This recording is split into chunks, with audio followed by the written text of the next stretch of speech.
لوگوں کی نسل چلتی ہے بیٹے سے، میری نسل چلے گی میری بیٹی فاطمہ سے۔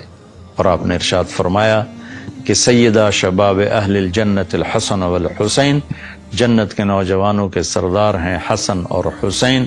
اور آپ نے فرمایا علی مجھ سے ہے، میں علی سے ہوں۔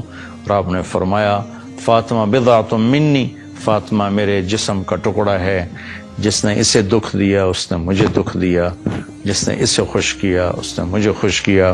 تو فرمایا فاطمہ تو اور میں، یہ دونوں یعنی حسن حسین اور یہ جو سویا ہوا ہے، ہم قیامت کے دن پانچوں اکٹھے ہوں گے۔ اور آپ نے فرمایا کہ میرے اہل بیت سے محبت کرنا، مجھ سے محبت کرنا ہے، اور میرے اہل بیت سے بغض رکھنا، وہ مجھ سے بغض رکھنا ہے۔ اور آپ نے فرمایا قیامت کے دن سارے رشتے ٹوٹ جائیں گے، لیکن میرا رشتہ میرے خاندان کے ساتھ باقی رہے گا اور میں ان کی سفارش ضرور کروں گا۔ اور آپ نے فرمایا کہ میرے اہل بیت کے بارے میں میرا خیال رکھنا، میرے اہل بیت کے بارے میں میرا خیال رکھنا۔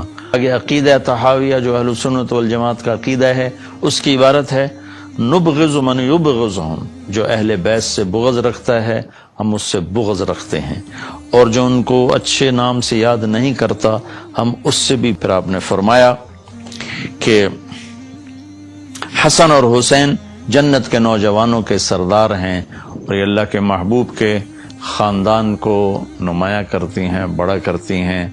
اور آپ نے فرمایا یا اللہ میں حسن حسین سے پیار کرتا ہوں، تو بھی ان سے پیار فرما، اور یا اللہ جو ان سے پیار کریں ان سے بھی پیار فرما، اور جو ان سے بغض رکھیں ان سے بغض رکھ، جو ان سے پیار کریں ان سے پیار کر۔ اہل بیت سے محبت نہ کرنا یہ نفاق ہے، منافقت ہے، کفر ہے۔ اہل بیت سے پیار کرنا ایمان ہے، ایمان کا کمال ہے، ایمان کا کمال ہے۔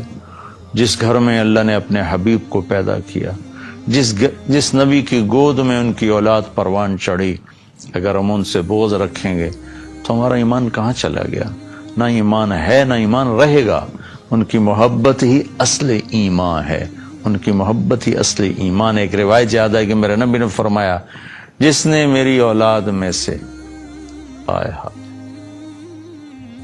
کسی کے ساتھ اچھا سلوک کیا اور میری اولاد کا کوئی فرد اس احسان کا بدلہ نہ دے سکا غربت کی وجہ سے یا کسی اور وجہ سے، تو قیامت کے دن میں اس کی طرف سے اپنے اس امتی کو اس احسان کا بدلہ دوں گا جو میری اولاد میں نہ دے سکا۔ اس پر میں ایک واقعہ سنا دیتا ہوں۔ یہ ابن جوزی رحمۃ اللہ علیہ جیسے محدث نے اس واقعے کو نقل کیا ہے اپنی کتاب البر والصلہ میں، کہ ہرات میں ایک سادات فیملی تھی۔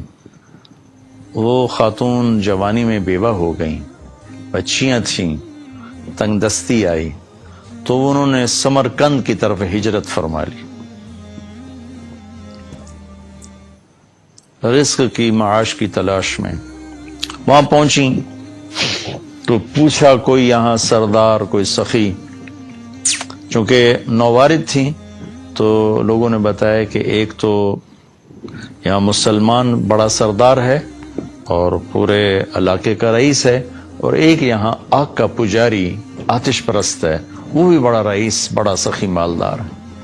تو انہوں نے سوچا کہ میں غیر مسلم کے پاس کیوں جاؤں۔ وہ مسلمان کے پاس گئیں اور اس سے فرمایا کہ میں آل رسول ہوں، پردیسن ہوں، میری بچیاں ہیں، مجھے ٹھکانہ بھی چاہیے، کھانا بھی چاہیے۔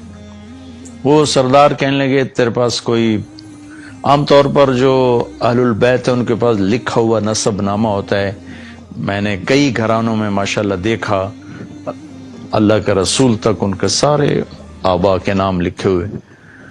تو کہا تیرے پاس کوئی سند ہے؟ اس نے کہا بھائی میں تو پردیسی ہوں، غربت کی ماری میں کہاں سے سند دکھاؤں۔ تو وہ کہنے لگا یہاں تو پھر ہر دوسرا آدمی کہتا ہے میں سید ہوں، آل رسول ہوں۔ تو اس نے کوئی اچھا جواب نہیں دیا۔ تو وہ وہاں سے آئیں اور اس آتش پرست کے پاس گئیں، وہ جو آگ کا پجاری تھا، اور اپنا تعارف کروایا۔ اس نے فوراً اپنی بیگم کو ساتھ بھیجا اور کہا کہ جاؤ ان کی بچیوں کو لے کر آؤ۔ جاؤ، انہوں نے کہیں ٹھہرایا ہوا تھا، ان کو لے کر آئے، سرد رات تھی، ان کو کھانا کھلایا، سلا دیا۔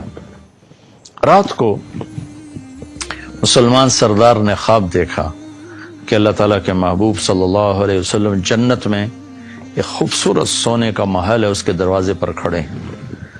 یہ عرض کرتا ہے یا رسول اللہ یہ محل کس کا ہے؟ تو آپ نے فرمایا یہ ایک مسلمان کا ہے۔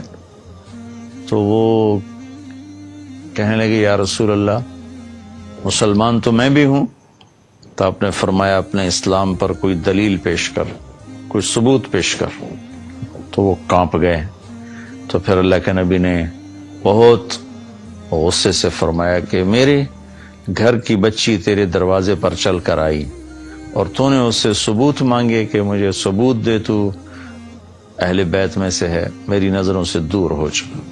ان کی آنکھ کھولی تو ان کی چیخ و پکار، وہ ننگے سر ننگے پاؤں باہر نکل کے شور مچایا کہ وہ جو پردیسن خاتون تھی کہاں گئی؟ کہا جی وہ تو وہ لے گیا، وہ آتش پرست آگ کا پجاری لے گیا۔ وہ بھاگے اور جا کے اس کے دوڑ دروازہ توڑا۔ وہ گھبرا کے باہر نکلا تو دیکھا تو وہ رئیس۔ کہا کیا ہوا؟ کہا بھائی وہ جو تیرے پاس خاتون آئی ہیں بچیوں سمیت مجھے دے دو، وہ میرے مہمان ہیں۔ تو اس نے کہا حضور وہ میرے مہمان ہیں، آپ کے نہیں، میں آپ کو نہیں دے سکتا۔ وہ کہنے لگا مجھ سے 300 دینار لے لو۔ 300 دینار کوئی آج کا 60-70 لاکھ روپیہ بنتا ہے۔ کہ مجھ سے 300 دینار لے لو اور وہ خاتون بچیوں سمیت میرے مہمان بنا دو۔ تو وہ رونے لگا، کہا کہ میرے بھائی بن دیکھے کا سودا کیا تھا، اب تو دیکھ چکا ہوں، اب میں تمہیں کیسے واپس کروں؟ کہ میں نے بھی خواب دیکھا جنت کے دروازے پر اللہ کے نبی کھڑے ہوئے تھے، تجھے ڈانٹ پڑ رہی تھی، تجھے کہا جا رہا تھا دور ہو جا۔ اس کے بعد اللہ کے نبی میری طرف متوجہ ہوئے اور فرمایا تو نے میری بیٹی کو ٹھکانہ دیا، چل تو تیرا سارا گھر سب بخشے گئے، سب کے لیے جنت کا اللہ نے فیصلہ کر دیا۔ کہ میری آنکھ کھلی ہے، میں ایمان لا چکا ہوں، میرا سارا گھر کلمہ پڑھ چکا ہے، ہم سب مسلمان ہو چکے ہیں، ہم وہ دولت آپ کو کبھی واپس نہیں کریں گے۔